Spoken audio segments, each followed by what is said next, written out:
Hi, and today I'd like to talk about the nature of protest. So, last week, or really the week before now, President Donald Trump visited the UK and there were certain protests. There were always likely to be a lot of protests, not just because of the general British public's opposition to his policies.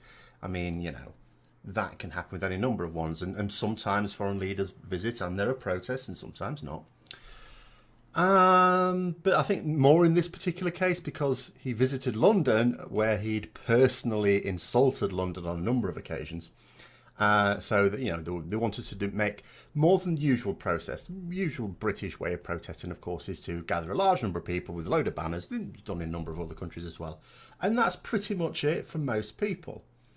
And here we had, of course, the Donald Trump blimp, or the big balloon, really, and. I was talking about this with some people, and some people thought, well, no, this is offensive, because they were thinking, oh, this is offensive to America. And I said, well, it's not really. It's about one person. And they were saying, but he represents the United States. Now, there's two issues there.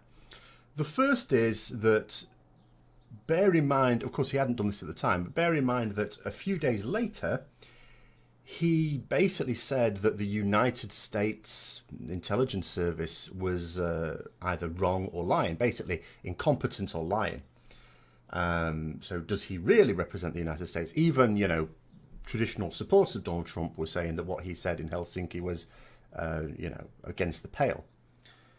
So I wouldn't necessarily say that he does, but even if he did, it was very clear this was a personal protest. But then the other part of it is, different countries will have different cultures and different cultures will protest in different ways. And the way we protest, I'm generally very much in favour of, for the simple reason that you can ignore it. It's always passive. Well, it's not always, but we sometimes get people who do things that are not very passive at all. I'll give you a couple of examples. And I'm not at all in favour of that. For example, lest we not forget President George W. Bush, he was at a press conference one time, and an Arabian journalist threw a shoe at his head.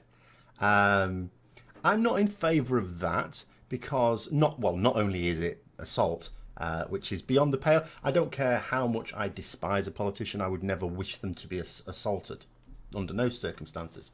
Uncivilised doesn't make me any better than they are, and may well make me worse.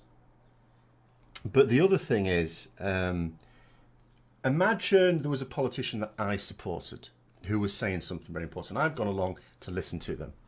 And then there's someone else who's very much against what they stand for. Now, I'm not going to think it's very fair that I go along to this, to listen to this person talk, and then it's interrupted by a more active protest, someone disrupting proceedings. So I'm not in favour of it, even when it happens against someone for whom I have no sympathy, because you've got to look at it from both sides. So, for example, throwing a shoe at someone at a press conference, not really on because of, as I say, one, the potential danger to them, but he was alive to it. He ducked out of the way. He was quick enough, but also the disruption. For example, Pussy Riot and the World Cup running onto the pitch during the final, not at all in favour of that.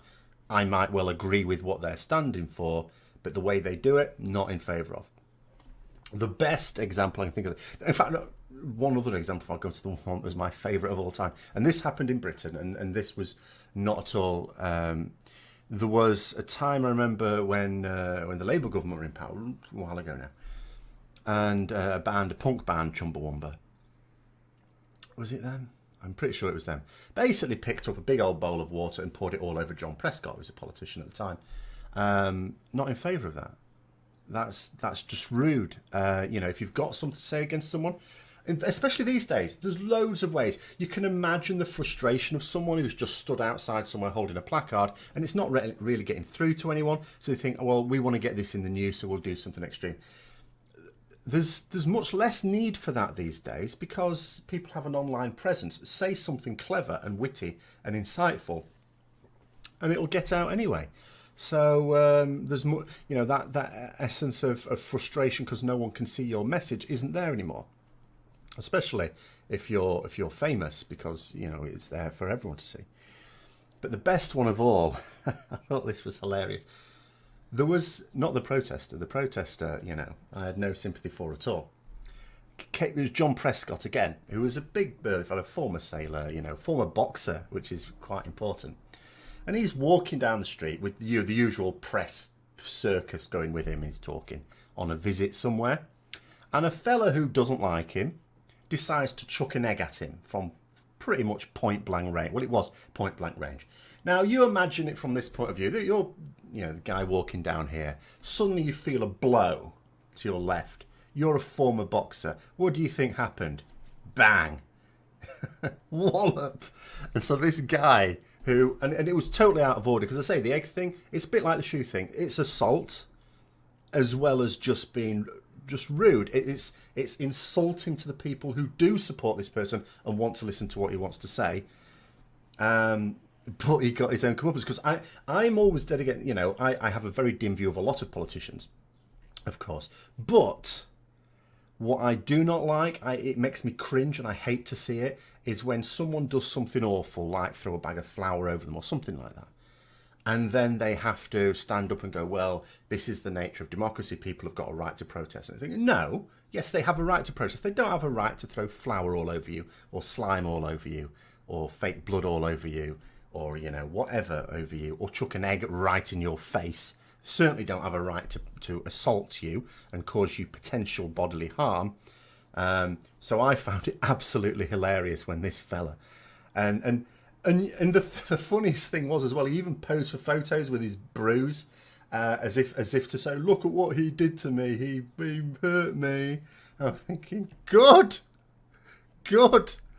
You know, I wouldn't have blamed him if he'd have left you on the floor lying down prostrate needing hospital treatment. It was the funniest thing I'd heard, because, as I say, whenever I see politicians, even politicians I don't like, there's plenty of politicians where part of my brain is going, they deserve that. But then the other part comes to the rescue and says, no, they didn't deserve it. Doesn't matter how appalling I think they are. They didn't deserve that. We're supposed to be part of a civilized society. And if the reason we don't like a politician is because of the way they treat others, then we're on the same level if we wish poor treatment upon them. Okay, so that's basically my attitude on that one, as I say. And the people who think, well, I don't like that because I support Trump, or at the very least I just find it offensive generally, you know, as I say, it's easily ignored. You know, you see it on the news, but it's easily ignored. It doesn't disrupt anything. If Donald Trump didn't like it, which I gather he didn't, he could just carry on walking. All he had to do was not look up. It's quite simple. And it's the same as, you know, he'll have been looking at placards very much speaking out against him as well. You know, it's the same thing. You just smile and wave and don't read them, because it's not something that forces you to engage in that activity. Whereas when someone does force you to change, that's where I'm against it.